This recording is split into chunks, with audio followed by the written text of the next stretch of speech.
Thank you very much for joining us this morning. My name is Steve Rosen. I'm one of the folks who works with the board. I have two 8th grade kids here, and they've loved it for the first 2 years. We have 2 other committee members, Louisa and Raj, who could not make it today. But we have the balance of the board here, and Raj. I'm Rajal. I have 2 kids here, a 6th and an 8th grader, and I also have a 4th grader. I didn't forget it. I'm Mary Elise, and I have a 7th grader here, and I've had 2 others go through here. One is a sophomore at LASA, and one's a freshman in college. Thank you. So what I think we'll do is we'll rotate over to Ms. Carter. I have a question for you. Okay. We'll start off. The traffic. That's frightening. I'm just kidding. No. So hopefully this is an easy one for you. The new traffic system in front of the school. Yeah. Drop-offs. I'd understood for the first 2 years that there were no drop-offs at the front of the school. Drop-offs were in the back. But it looks like now. That's the idea. Okay. But now that it's like they're actually encouraging drop-offs because there's a lane and everything, and doors are, and people help with doors. So. No, and just before pause. Shoaf is coming to do. He's coming, and do you mind if when he sneaks in, if we interrupt you and let him know? No, absolutely. And I just we'll texted him. Okay, I wanted to be sure I texted the right person. Yeah. So yeah, that's actually yeah. Okay. Sorry. Deep breath. Deep breath. All right.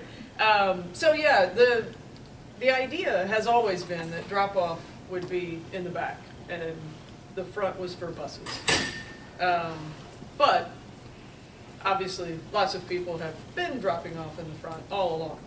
And it had gotten to the point where it was just a little chaotic, and like people were dropping off not in next to the curb, like their kids would get out of their car over here, and then we've got cars and buses and kids crossing the street in the middle of the street. And anyway, it gave us all kind of a few heart attacks a day.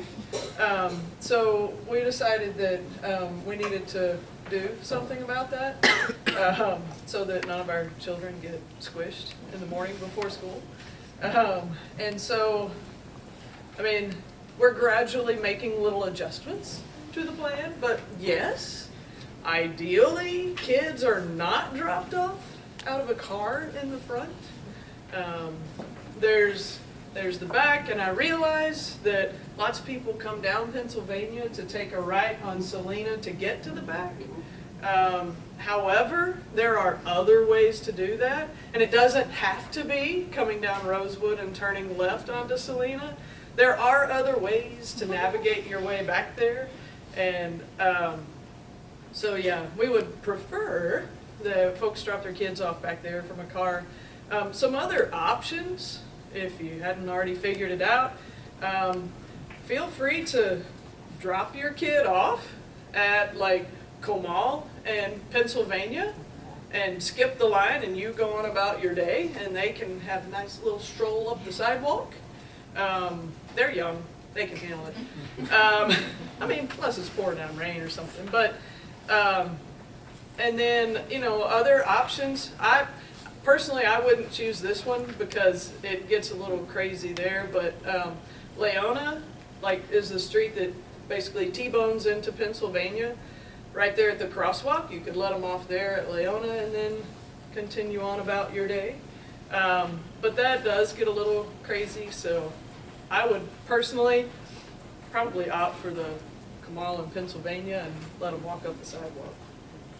What's that street behind Pennsylvania? Is it New Hampshire, or is that, I may be getting my streets. Like one street, street, one street towards 12th? North, yes. That's New York. New York, okay. Yeah. So that's a better place. You can do an easy left-hand turn from there. Yeah. As well. So, True. Well, great. So, thank you. It looks like there's one more police officer. well, actually, it was funny. So yesterday I got here, and it was like I get here around like 6 something in the morning. And so I pulled in, and I was like, there were two SROs in the little lot that I park in, and I was like, oh God, what, really, already? And so I pulled over, I was like, rolled my window, I was like, is there something I should know about? And they're like, no, we're here to help with traffic. So we won't necessarily have that every day, but you know, they've been kind enough to help us out as we change things. So there you go.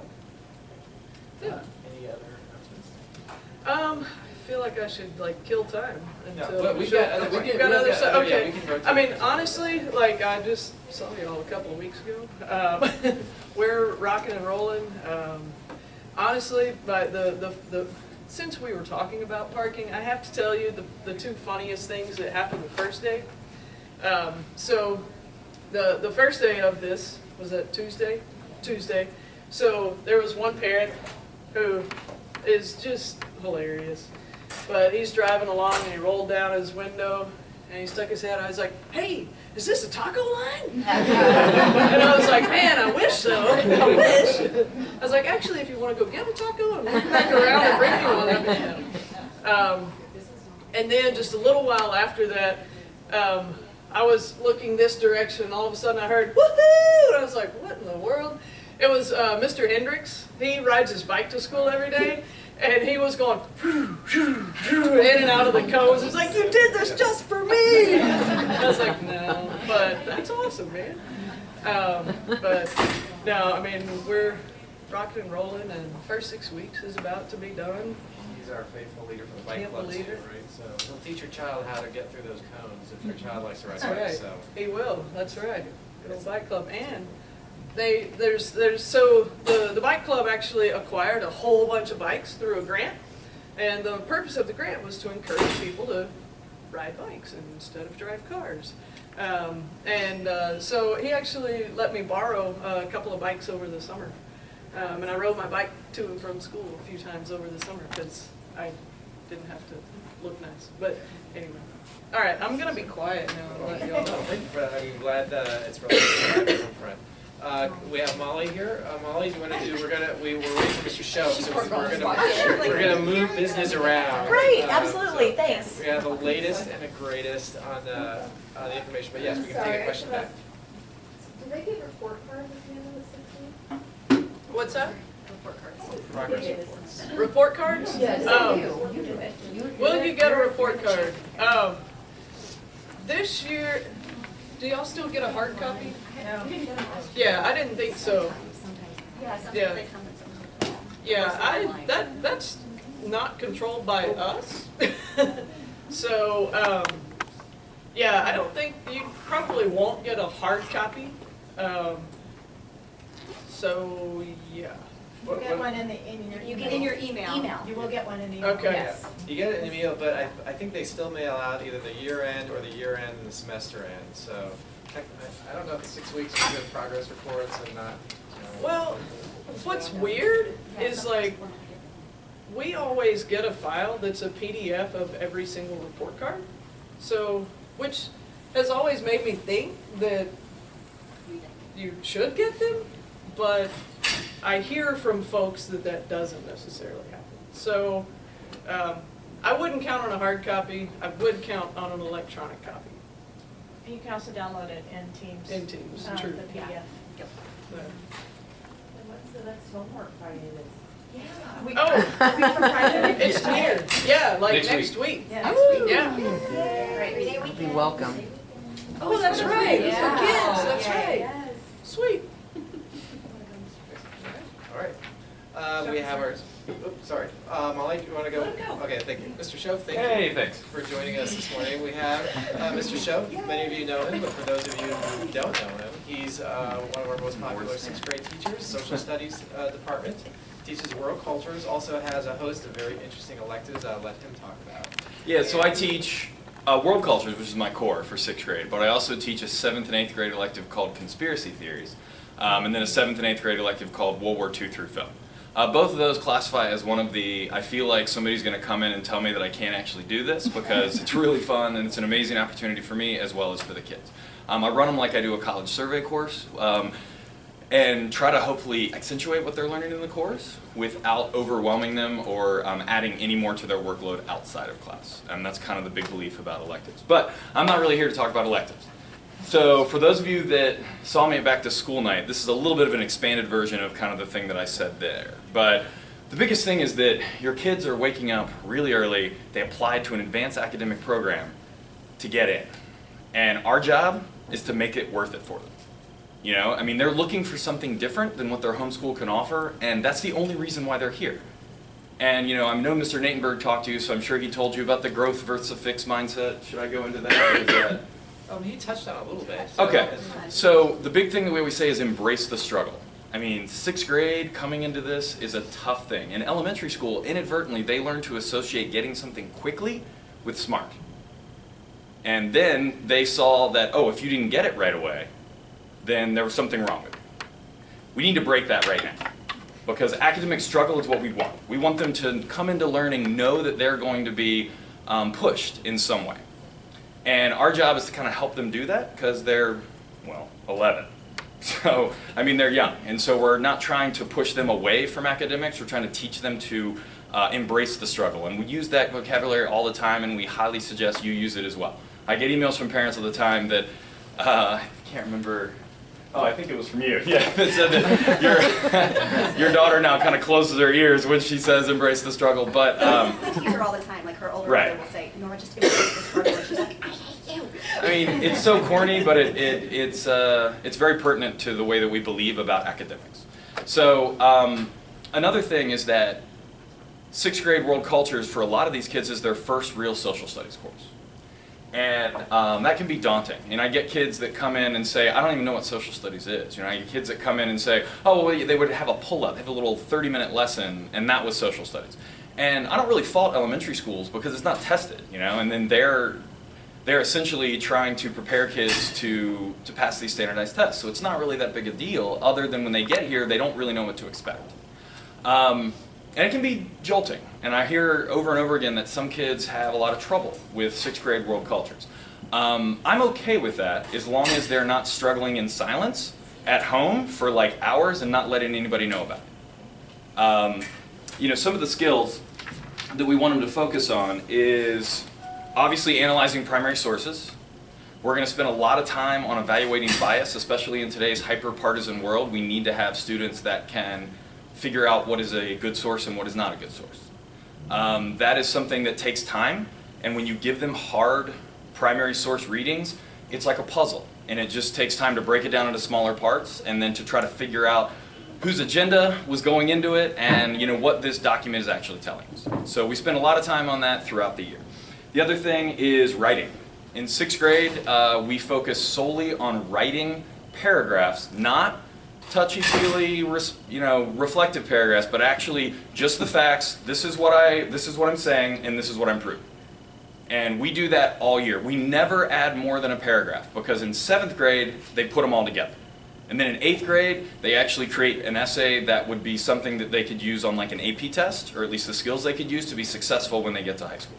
So we have a vertical alignment there, and we're going to hit paragraph writing over and over and over again. We have a rubric that is completely standardized for 6th grade social studies paragraphs.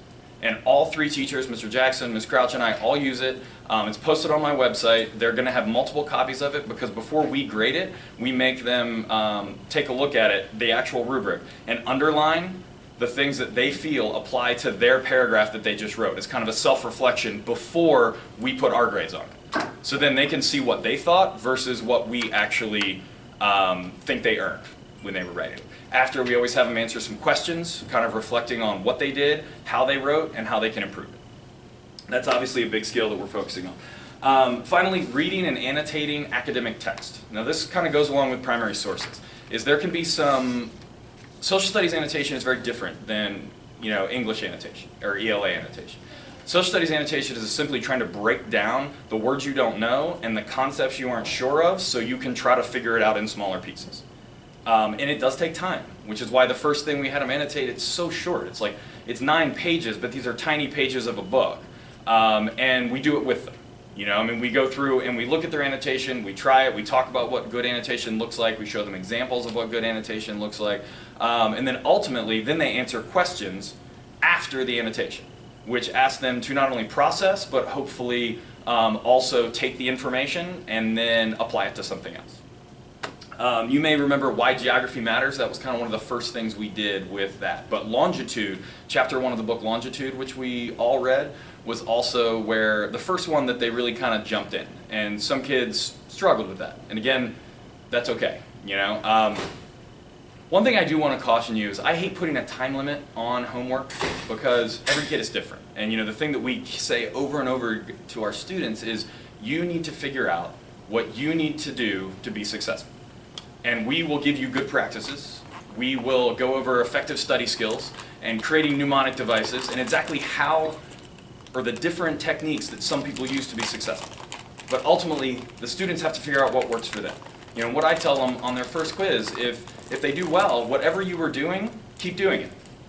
You're engaging in the classroom, you're engaging out of the classroom, and obviously you're studying effectively. As soon as that's not the case, then we have to sit and figure out why. And it shouldn't be a, well, I got a 75, so I'm going home and crying, and I'm just bad at social studies. No. They may have some things they have to struggle a bit more, you know, with to be successful, but anyone can do this. Sometimes it just takes a little bit more time. Now that said, if you have a student, or a child, student for me, but child that is at home and they are spending more than like 45 minutes or an hour on a specific subject, that is an issue that we want to deal with. And there may not be an easy answer, but at least we'll sit down and figure out, is it like a perfectionist kid? You know, do we have a kid who refuses to get anything less than a 98? You know, or is it something where they're not creating a good study environment for themselves? Is it, you know, yeah, I studied, but I was on GChat and I was talking to a friend and I was watching, you know, YouTube. You know, so obviously that's stuff that we try to sit down and figure out. And again, the answer isn't the same for all students, but that's kind of why we're all in this together, is just to try to figure out what's best for them. That's really kind of like my main beliefs about world cultures and about, oh, I do want to tell you, we are adding in this year a unit, Ms. Crouch told me to make sure to remember that I mentioned this, about historiography, which is something they focus on quite a bit in 8th grade. Essentially, it's the study of history and how it changes over time. So like you look at what the history is saying in the 1850s versus the 1900s versus the 1950s, and many times academics and scholars and politicians change the narrative. You know, so our job is we want to try to include a unit. They've always hit that hard in 8th grade with American history, but we're going to create at some point during this year a unit to do it somehow with world history. We're not exactly sure, but that's one of the great things about teaching world cultures is that, yeah, we have skills that we work on every year, but our content can change whenever we want. And ultimately our main belief is whether they remember exactly what happened in a specific place 20 years from now, we don't really care. What we want is our content is a vehicle for the skills. And we want them to be able to read, think, and write critically by the time, well, hopefully they leave here at Kealing. And at least be on the way by the end of 6th grade. Yes? When do you have your office hours? Tuesday.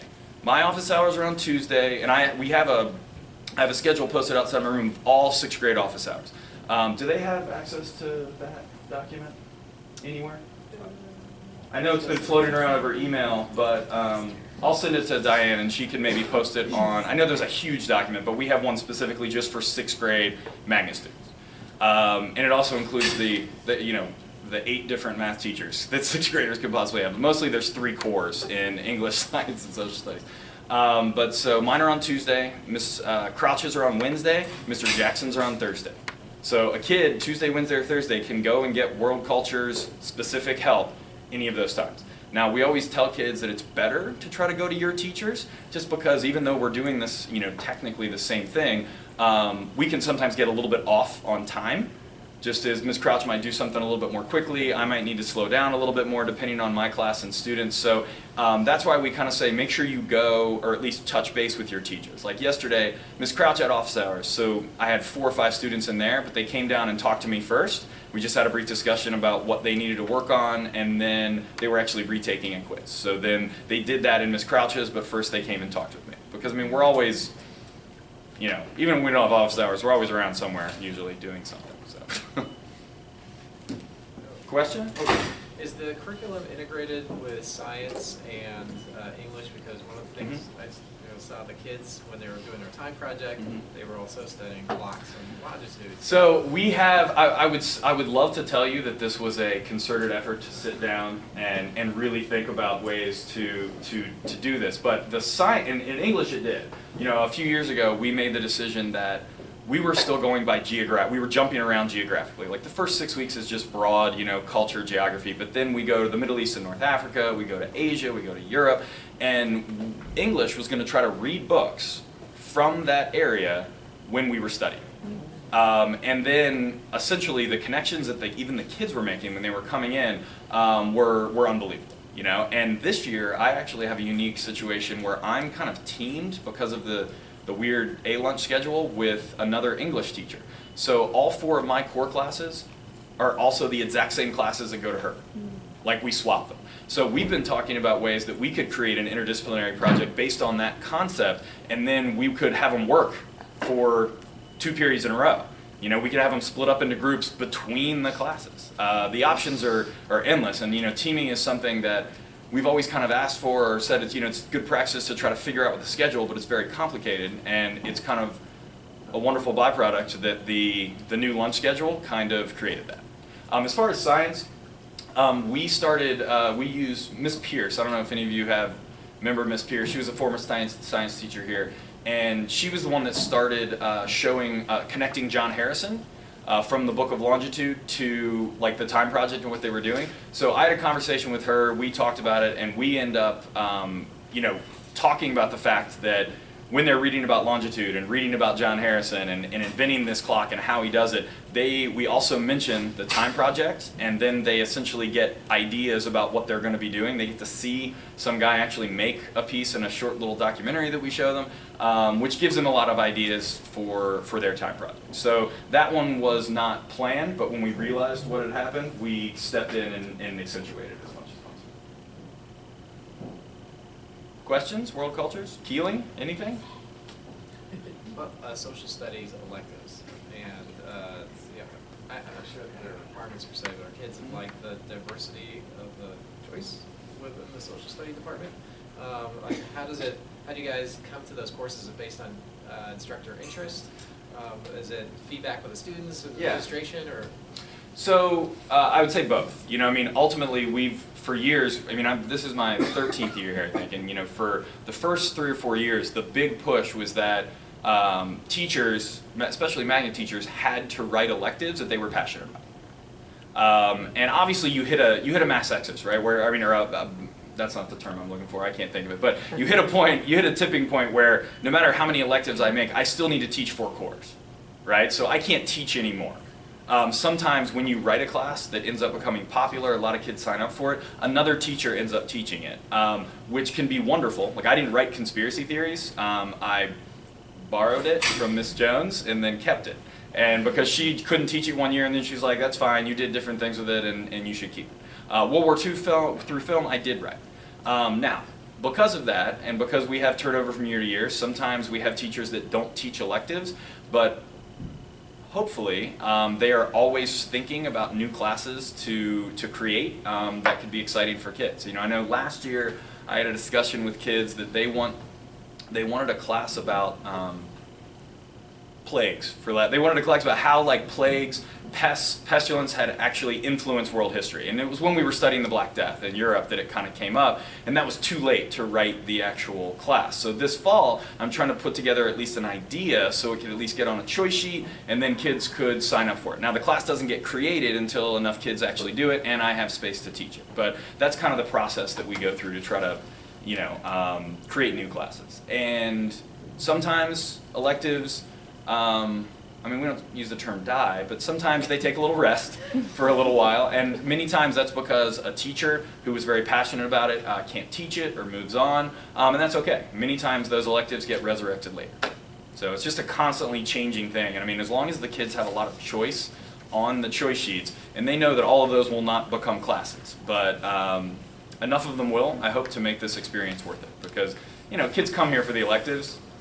But the dirty secret is that, you know, the core is really what is giving them the skills that they need, and the core is really, especially in social studies, is what we believe very strongly in. The electives are really fun, and we're trying to accentuate those same skills. While I always call them an academic alternative, you know, that it's something that they can look at it in a different way. Hopefully, they can try to evaluate some different sources and figure out if they believe strongly in certain information that's being put out there, but then ultimately I leave it up to them to kind of decide and try to not try to push my personal agenda on them. It's hard sometimes, but you know, I mean, that's kind of what I believe strongly in. So, I want to give kudos to the faculty for developing that comparative religion component within the world cultures course, because for those of you who have kids who have taken it, I never took it in college. I didn't really, I had sort of a superficial understanding, but I just thought it was great to hear the kids talk about it. I learned a lot, and it's incredibly important today. I mean, I just didn't realize and appreciate how important and how increasingly important it is to understand the facts relating to comparative religion, but also the biases and the opinions. And how much those mindsets and actually helped make decisions. And nothing will help us understand sometimes everything in the world, but we can sometimes get a perspective about where people are coming from when they make certain decisions.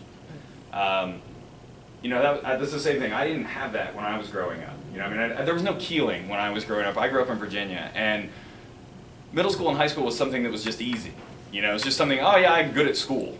But I was never really pushed, and I didn't know how to study, and I didn't really realize that until I went to college. And all of a sudden, it was like, oh my gosh, I have to figure out what's going on here. The kids right now in 6th, 7th, 8th grade, they have the opportunity to have that moment now, when the stakes are so much lower. Like I always tell my kid, Harvard has never called for these 6th grade social studies scores for this year. This is the time where they get to learn how to fail and be okay with it, and then use it as a bump in the road to then get better. And that, more than anything, I think is such a valuable thing to get in middle school, because it is just such a good place to do it. And as long as it's done in a controlled environment where they don't feel beat down and they don't feel like that they personally are a failure, and that's that growth versus a fixed mindset type thing, where we're looking at failure as something to help you improve. I always bring everything back to that, because that's really what everything does come back to, especially when we're talking about 6th graders.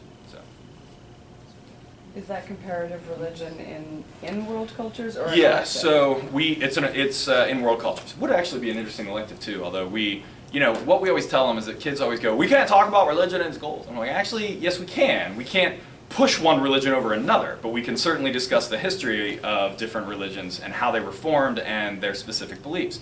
What the kids end up figuring out is when you look at the 3 monotheistic religions that developed in the Middle East, at the root, a lot of their beliefs are very similar, and then at some point they branched off. And trying to understand why they branched off and how over 1,000, 2,000 years those divisions are still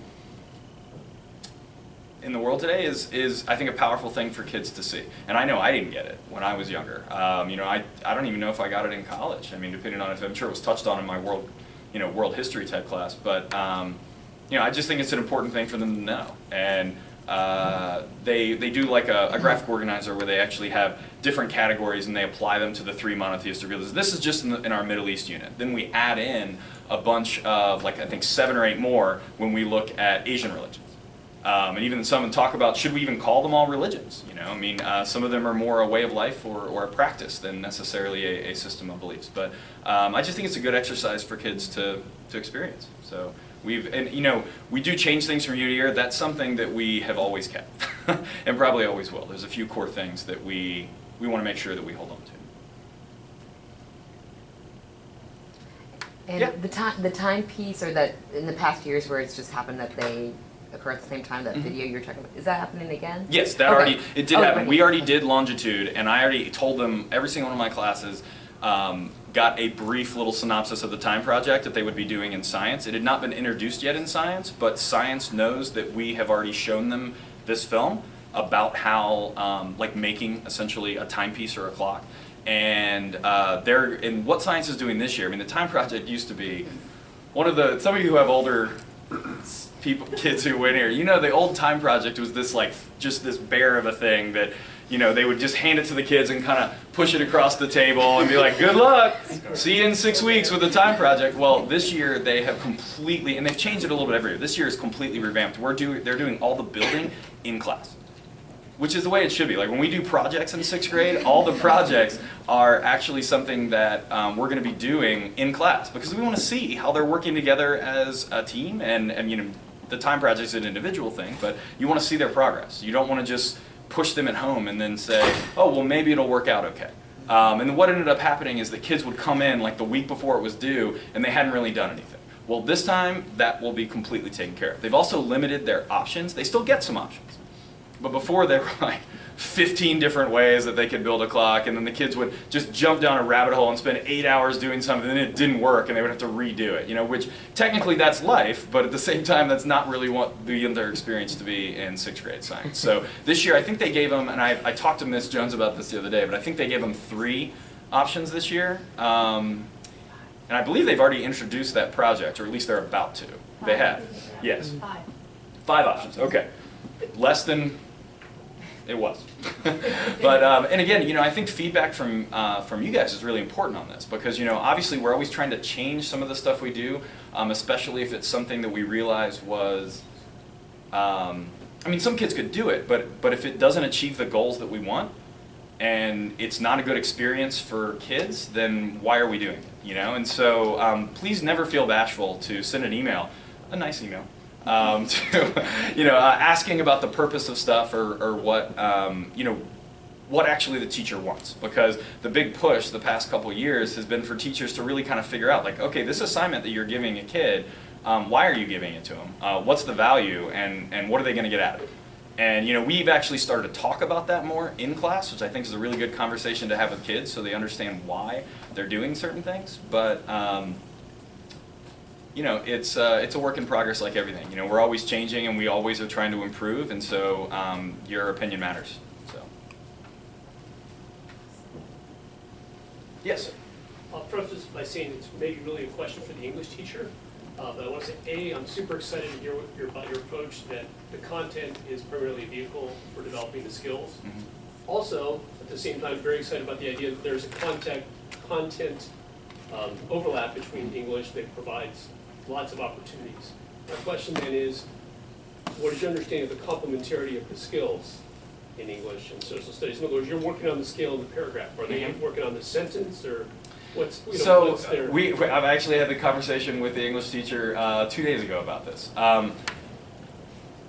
Right now, 6th grade writing is mostly expository. You know, it's very reflective. It's memoirs, which is a completely different skill, So right? you But implicitly cover that when you said you're not doing the... right, Yeah, right. okay, I And see. so like it's intentional that we figured out we were missing something. And this was about 4 or 5 years ago. We figured we were missing something in 6th grade where the kids could write reflectively, but they couldn't write without the fluff and just write, these are the facts, this is what it is. You know what I mean? Summarizing, taking something this big and then making it this big, and not, you know, actually injecting your personal opinion of it, but just actually processing it and then summarizing it in a smaller form. It's a skill, and it's a skill that a lot of our kids don't have.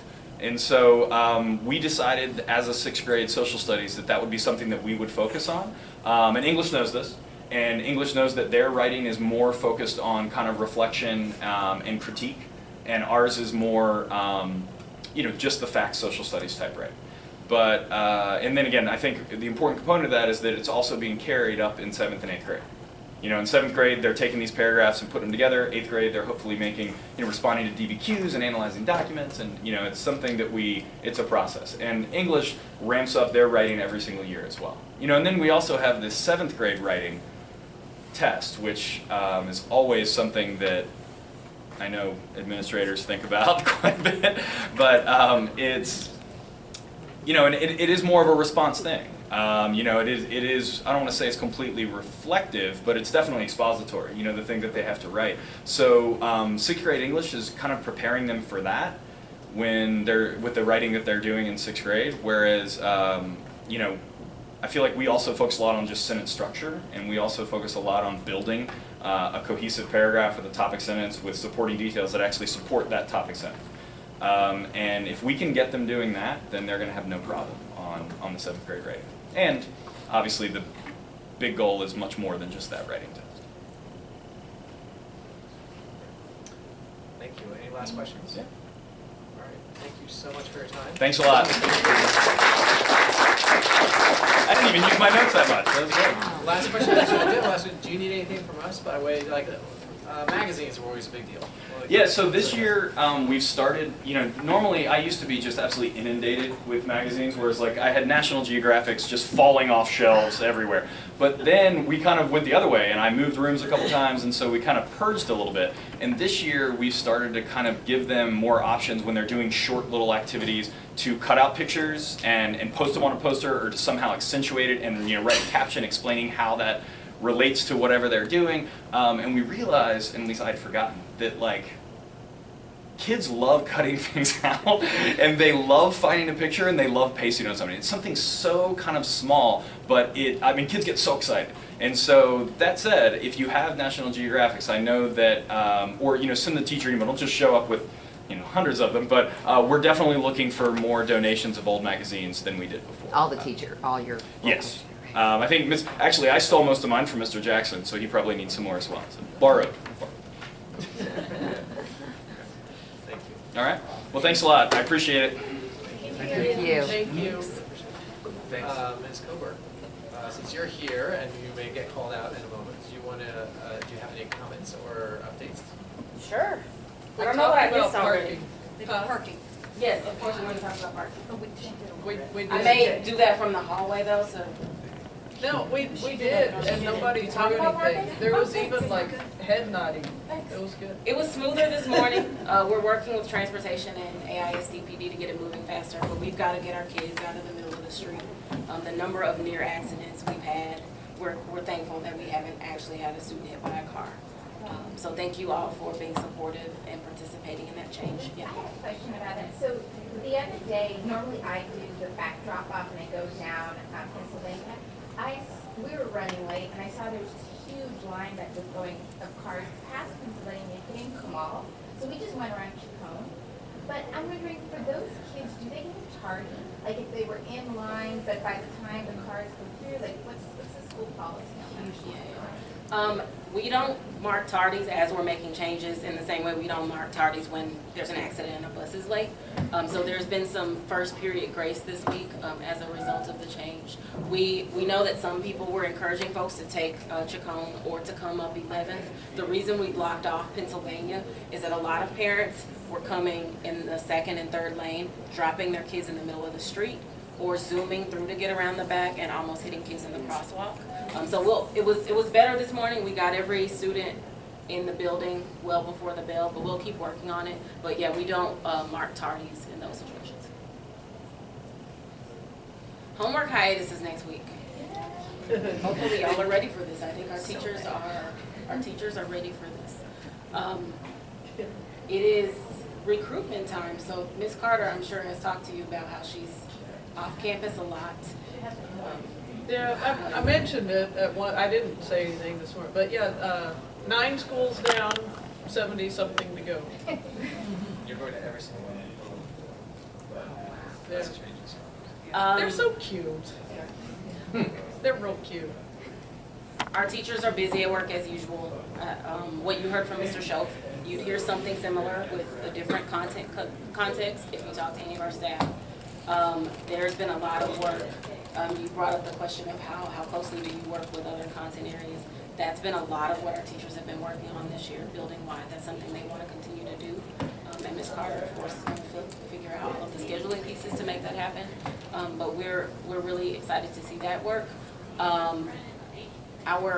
We have too many teachers who are turning into coders and makerspace folks. So you will probably start to see new equipment in the library so it can be accessed by students, because we're running out of spots to put some of the things our kids are using. And then we have a group of teachers, we'll be talking some more about this afternoon with our leadership team, that wants to turn 4 of our old computer cards that are barely functional into maker cards, because we have power tools and things that are transferring between classrooms, and that is growing. So it's exciting to see our teachers creating opportunities for our kids to be more creative within their content areas. So that's fun. We are in week 6 of everyday advisory, and our teachers love it. Seeing them actually have a break with kids on the field to just play kickball and just have 30 minutes of being a kid has been really good for the students. It's been really good for the teachers and the students to have a relationship that isn't just centered on content, and there really is an adult in the building that every student has a connection to that may not be one of their core teachers that they can talk to and problem solve with. So we are really excited about that. If you have 7th grade students, we had an opportunity for the counselors to pull all of the 7th graders last week and talk about how to get help and how to recognize when a friend needs help. And that is a thing that comes up a lot starting in middle school. And this is the first year that we've had an opportunity really for the counselors to get in there with the kids in that way without pulling time from core classes. So that's been exciting, and I think will continue to be exciting. Some of us were at a football game Tuesday night. It was nice and wet, so the band students got to go home because woodwinds and water don't work too well together.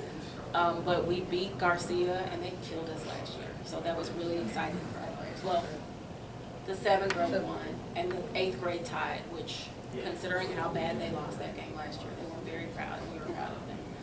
And tonight, if you're around, is our homecoming volleyball game, so we'll be here cheering on our players. Questions for me? Homecoming dance is this Friday? This Friday. And what would a 6th grade parent expect from that? Like, what, drop off their kid, pick them up? Drop them off, pick them up. You're welcome to come in. There's not a whole lot of dancing. It's more of a stand. There is the occasional pile of children chasing each other. But it's a lot of fun. The kids have a good time. And that is this Friday. We also have, this will be coming out in Horn and Herald if it hasn't already. And your kids will know, but we have Fall Festival coming up next month, so that's another fun time for students to hang out after school and throw pies at their teachers and dunk some of them in dunk tanks. So that's coming up next month. Pie in the face is always fun. Yeah. Other questions I can answer? All right, have a good day. Thank you. Molly, why don't we rotate over to you, just for an update for everybody? Yeah, just real quick, we've had a 4-week fundraising campaign that ends today. The funds that we've been working on raising are exclusively for the magnet curriculum and academic drive, so all funds go directly to your kids' classrooms. Equipment, supplies, usables, books, materials, sending the science and English faculty to national conferences this year. And the goal was 50,000. This morning, we are at 47,255. So really close. And we expect to have a number of matching gifts. There's been excellent support from families who work for an employer and a matching gift company, so we expect those to come in. We know sometimes those matching gifts don't come in for up to a year, but certainly when that around $7,000 of matching gifts come in, will be over 50,000. But you still have a chance to contribute all through the year, just because we've had this push, no hassle campaign, even though we know we have harassed you. We appreciate it, and we will stop the harassment today. We appreciate your support, and if you haven't had a chance yet, jump in and contribute today. Any amount counts. We've had gifts from $25 to thousands. So every single amount of financial support helps our program. And more importantly, we love to have participation. So we're at about 30% participation from families at this point. Questions? Will you send an email summary about today or in a few days? With the numbers? Absolutely. Thanks. Yeah, Can you do like recurring payments on PayPal, or is it? Absolutely, we can take recurring payments on Like, PayPal. can you set up so like every We month can you figure it out, and you may be the first one to do that, and we would love to have you as our guinea pig to do that. Yay! You're stuck now. You're on video. All right. A little bit every month, I could do that. Yeah, you can do that. You can do a little bit every month. Yes, I love that. Thank you. Great suggestion. On the PayPal link.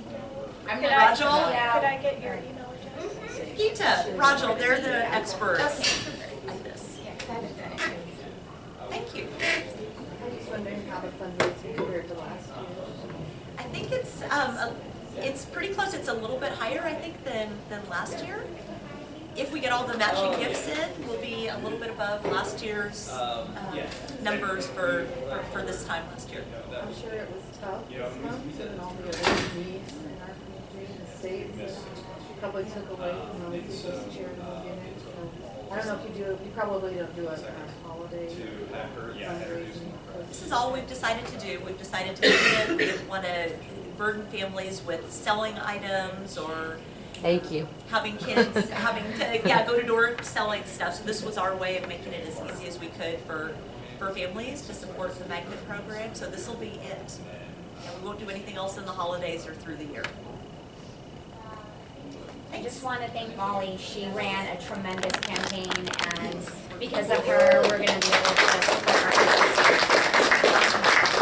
And Molly has a crew that she works with. A ton, So, yes. Look for So their many. names. Yeah. Yes. Can I send out a mass email to all? But a couple that are here this morning are Adrian, Rajal, and Geeta. We've had Pam Ekerot, Tricia Gottsman, so many others. And so we'll send out a mass blast. But we thank all of our friends who have served on this committee. Everybody has busy lives. So thanks to all. Thank you very much. Speaking of that. Well, I'll just add real quick, thank you to Dee. She has a Yes. much easier and more effective way to get the emails out That's there right. than Thank I you. do. Yes, So, thank you. You're welcome. Anytime. And Dee, to say that you've been a help would be an absolute understatement, because both in the voice messaging and the written correspondence, and then the ideas for how to get our messages out, it's wonderful. So, couldn't do it without you. Thank you. Wonderful. So why don't we rotate to PTA? Do we have? I don't see Kristen here. Do we have a PTA rep? I will speak Thank you. on their behalf. Go ahead. PTA wants to remind everyone that next Thursday we have our PTA evening meeting, and it will also be a community meal. Flyers should have gone home. We will be sending out something else in an email, voicemail, and it is on the Hornet Herald as well.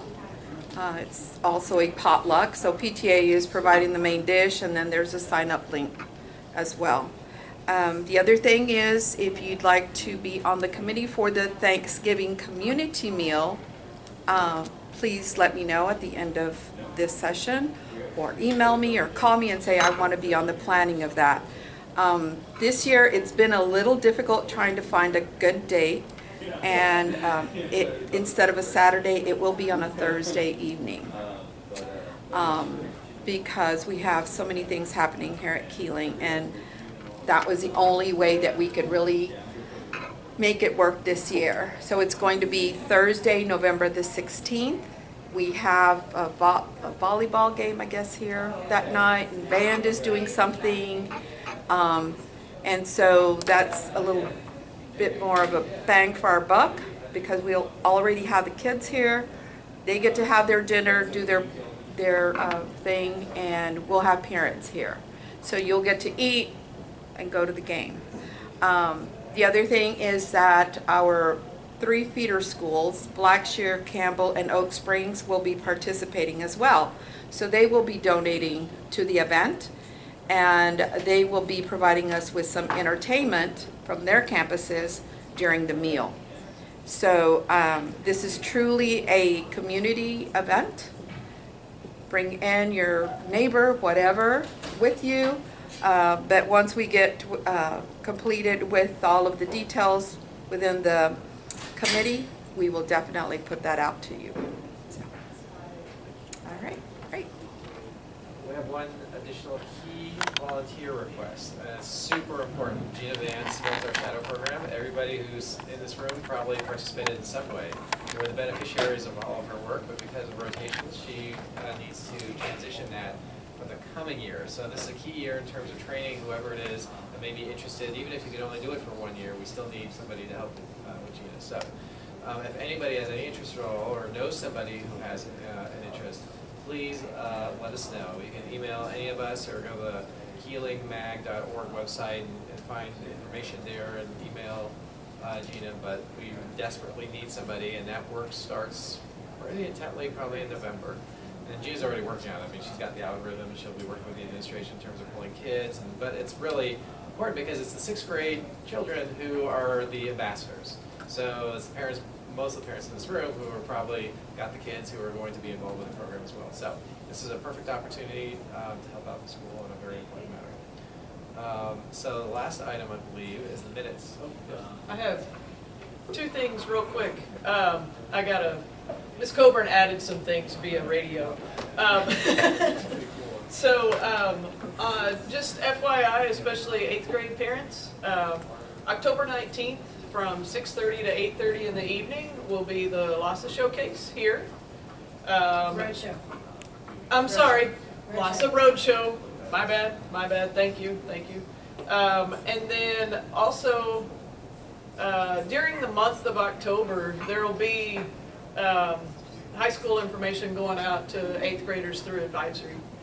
There will be one day that's like they all come and they get to go check it out, and then there will be other ways that we communicate high school information to kids through advisory. And this is still a ways away. I was going to mention it next time, but just FYI, our Kealing Magnet Showcase will be November 9th. That's the deal in the evening where it's just kind of like an open house where our prospective kiddos get to come and wander around and check it out and talk to teachers and kids and all that good stuff. Thank you.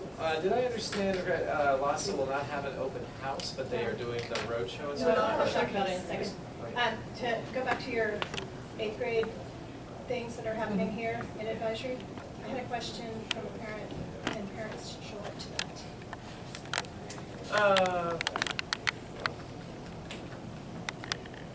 Let me think about that. Okay. That was on our Facebook page. I get Email you. your The- counselor. So why would they go to that rather than the This is the one that, this is the high schools that are coming to Kealing during advisory, talking to the kids. That's the roadshow? No, Oh. I'm going to tell you about the roadshow in a Okay, second. For those of you who don't know, Gita is the chair of the LASA parent committee, so along with Mary Elise, who's the vice chair. Yes. So these two know what's going on with LASA. So, yeah. Okay, so for LASA specifically, we have 4 roadshows. Roadshows are just opportunities for you to come to, good, I'm on video. For you to come to that location. We have them all over town. They're exactly the same. One's at Kealing, one's at Patton, one's at Murchison, and one is at PAC, AISD PAC, and they're different dates, and I can give you those dates in a minute.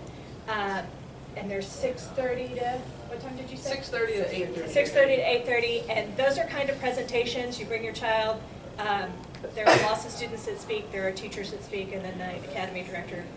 We call them Magnet School, the academy there. It's awesome. It's a little bit different than here. And those dates, like I said, I'll give you those in a second. We also have a showcase, which is November 15th. It's Wednesday before Thanksgiving break. It's 6 to 8, and that is at LASA.